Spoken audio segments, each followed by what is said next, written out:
Des observateurs satisfaits du bon déroulement de ces élections, un bon point à mettre à l'actif du sens de la responsabilité. Eh bien, dont ont fait preuve les différents acteurs engagés dans ce processus électoral, candidats, électeurs, partis politiques et commissions électorales indépendantes. Et nous avons justement sur ce plateau le troisième vice-président de la commission électorale indépendante, Madame Salimata Porquet. Merci encore d'être avec nous.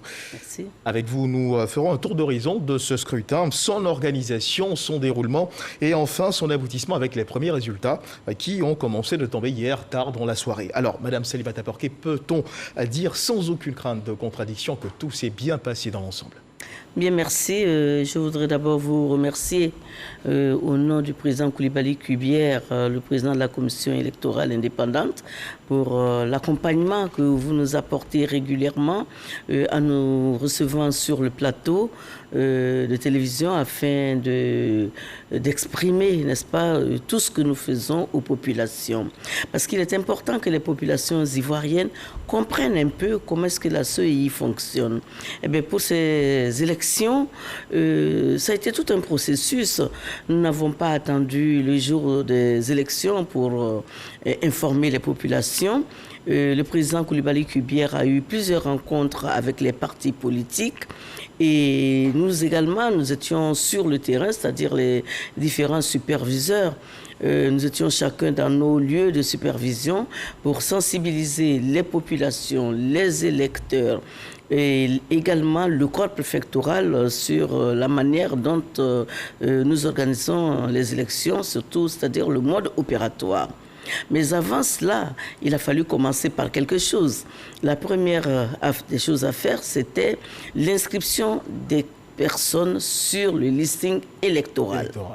Et là, je l'ai dit et répété dans toutes les régions où je suis passée, lorsque nous étions en train, n'est-ce pas, de faire la révision de la liste électorale, nous avons essayé de faire comprendre aux populations que cela était dans leur intérêt de faire inscrire les populations, sinon leurs électeurs. D'autres ont choisi le boycott de la liste, de l'inscription sur la liste électorale.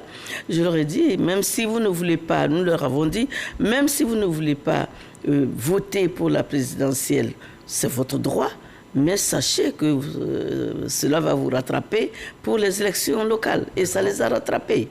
Donc pour les élections locales, certains n'avaient que leurs yeux pour pleurer parce qu'ils n'ont pas pu faire inscrire sur la liste électorale leurs électeurs. Donc, c'est dire qu'il y a eu plusieurs actions qui ont été menées.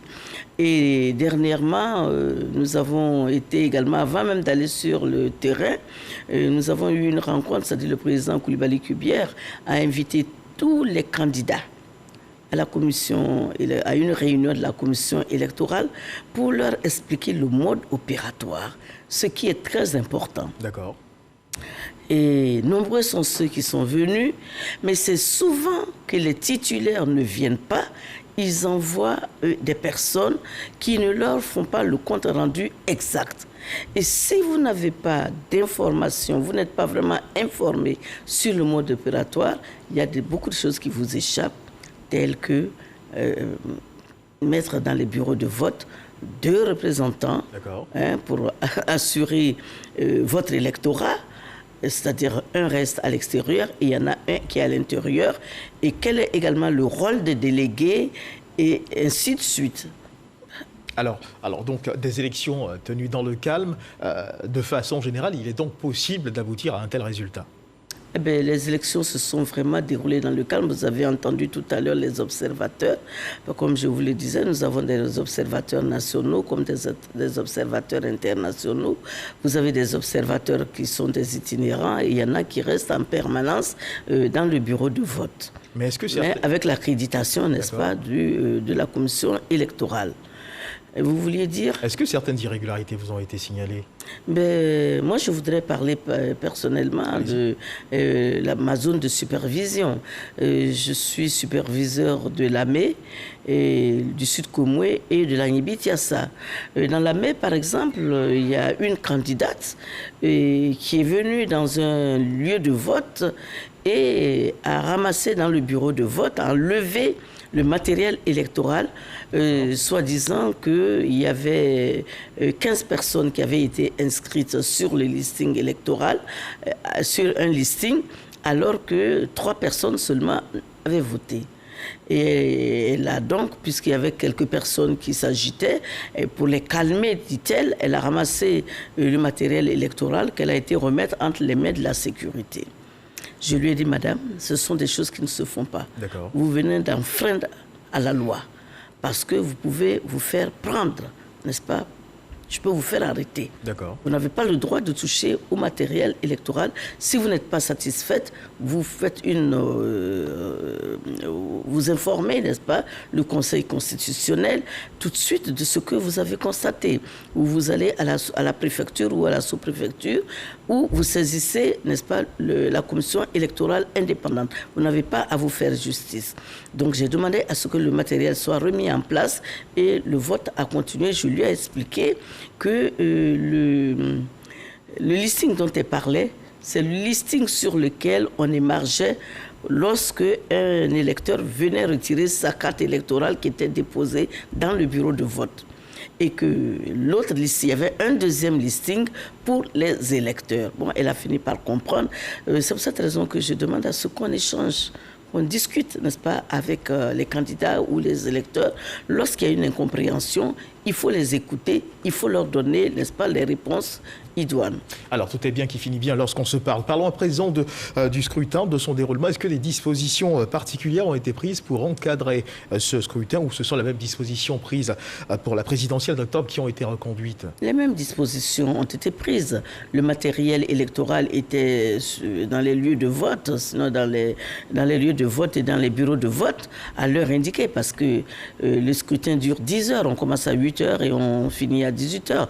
Bon, il peut arriver que dans certains lieux, on commence à 9 heures, et bien on finit à 19 heures. Il faut respecter les 10 heures, n'est-ce pas, du scrutin. Mais tout s'est très très bien déroulé, tout le matériel était en place, surtout que les électeurs ont été quand même bien sensibilisés. Lorsqu'on leur donnait le bulletin, ils vérifiaient s'il y avait le sticker, sinon l'hologramme, sur leur bulletin de vote. Parce que si vous n'avez pas l'hologramme, sinon le sticker sur votre bulletin de vote, ce bulletin peut être considéré comme nul. Et parlant de sensibilisation, on a pu voir à travers la ville d'Abidjan et sur l'ensemble du territoire national plusieurs campagnes, enfin plusieurs pancartes indiquant nous avons mis des organisations de la société civile à sensibiliser les populations. Nous-mêmes, nous avons sensibilisé nos populations, mais malheureusement, ceux qui ne sont pas venus n'ont pas pu être informés, n'est-ce pas, de tout ce qu'on donnait comme conseil. Au niveau de certaines localités, il y a eu quelques grabuches, parce qu'il y avait un attroupement. Vous savez, dans les grandes villes, il y a la transhumance. Et c'est ce qui a causé certains problèmes. Mais très rapidement, les superviseurs ont pu calmer les électeurs qui se sont finalement mis dans le rang. Chacun a attendu son tour pour aller voter. Nous avons également mis l'accent sur le respect de la distanciation sociale, bien sûr. Oui, à cause de la Covid qui existe encore. D'autres n'y croient pas, mais il faudrait qu'on sache que la Covid est encore là.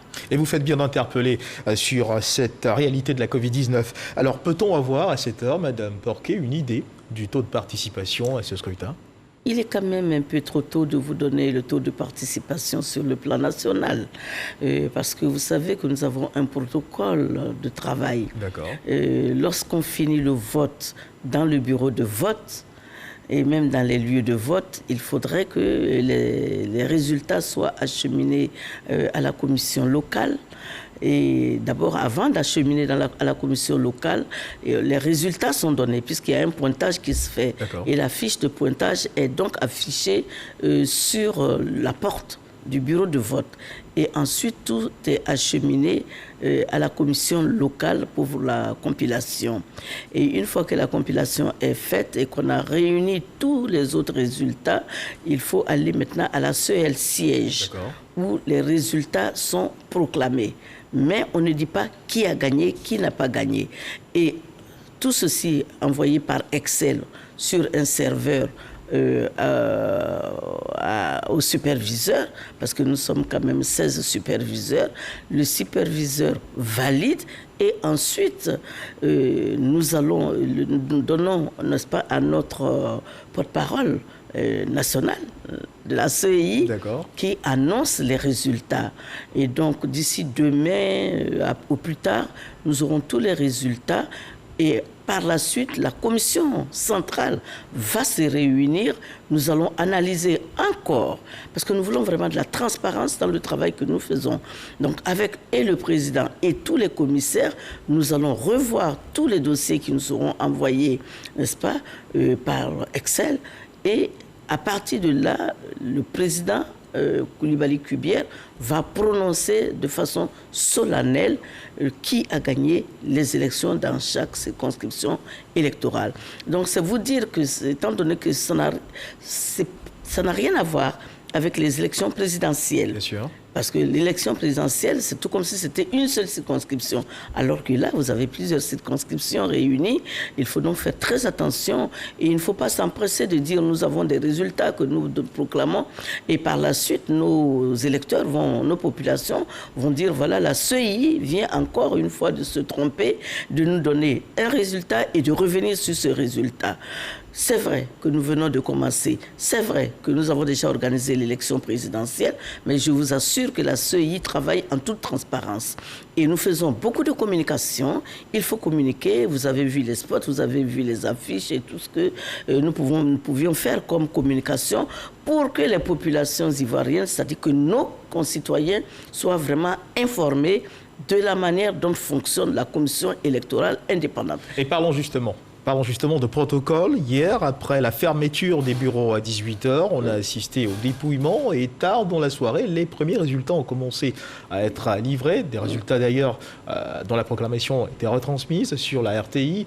D'autres résultats sont attendus pour 14h, n'est-ce pas? Oui, d'autres résultats sont attendus pour 14h30. Je pense qu'on aura pratiquement le tiers des résultats sur le plan national. Et vous savez, nous avons des régions qui sont très éloignées. Je prends le cas, par exemple, d'Adiaké. Vous avez Tiapoum, où les gens sont derrière l'eau, il faut faire venir. Vous avez d'autres personnes qui sont jusqu'à Noé, etc. Et même dans le nord. Donc, il faut attendre. Je demande vraiment aux Ivoiriens d'être patients et ils auront des résultats, et surtout aux candidats, que je voudrais féliciter. Parce que les candidats et les électeurs ont été très compréhensifs cette fois-ci. Nous n'avons pas vraiment remarqué de grabuge. D'accord. Vraiment important dans nos localités. Les gens ont été très compréhensifs, ils étaient là à attendre et poser les questions qu'il fallait à tout instant. Et il est important qu'on les félicite. Mais ce que je voudrais dire, il est grand temps que les Ivoiriens comprennent que nous sommes tous des Ivoiriens. Il faudrait qu'on dépasse les problèmes ethniques. Ceci, c'est un message fort que moi-même je lance et au nom de la commission électorale pour dire que nous, commission électorale, nous organisons les élections en toute transparence, en toute impartialité. Nous ne sommes pas là pour soutenir Pierre ni Paul, mais nous sommes là pour soutenir la Côte d'Ivoire. Nous travaillons pour la Côte d'Ivoire, pour les Ivoiriens et non pour des individus auxquels nous sommes attachés. Et nos commissaires le savent. Nous leur disons qu'une fois que vous êtes élu commissaire, vous n'avez plus le droit de vous attacher à un candidat ou à un parti quelconque. Autrement, il y a des conséquences. Et pour l'heure, combien de résultats ont déjà été proclamés? Pour l'heure, il y a déjà... Hier, nous avons proclamé 4 résultats à la télévision, mais tout à l'heure, vous allez avoir davantage de résultats. Jusqu'à cette nuit, très tard, vous aurez des résultats. Je pense que aujourd'hui jusqu'à demain matin au plus tard, vous aurez tous les résultats qui seront proclamés. Mais nous demandons à ce que chaque candidat accepte les résultats qui seront officiellement proclamés avec les candidats qui seront les élus de la nation et qui vont représenter les Ivoiriens à l'Assemblée nationale, parce que l'Assemblée nationale est la chambre dans laquelle les personnes, les élus sont là pour représenter la nation et non leur circonscription. et également pour voter les lois et également regarder les choses du gouvernement. Et rapidement, combien de temps disposent les candidats pour gérer les contentieux ou des réclamations s'il y en a? Ben, ils ont 5 jours. Ils ont 5 jours. Au bout de 5 jours, ils peuvent saisir le Conseil constitutionnel. Et après avoir saisi le Conseil constitutionnel, après la saisine, le Conseil constitutionnel a 1 mois pour rendre les résultats. Alors ce sont des choses qui peuvent arriver. 1 mois, mais ça peut varier, ça peut venir bien avant. D'accord, alors nous sommes pratiquement au terme de notre échange. Y aurait-il un aspect sur lequel vous aimeriez revenir rapidement avant de conclure?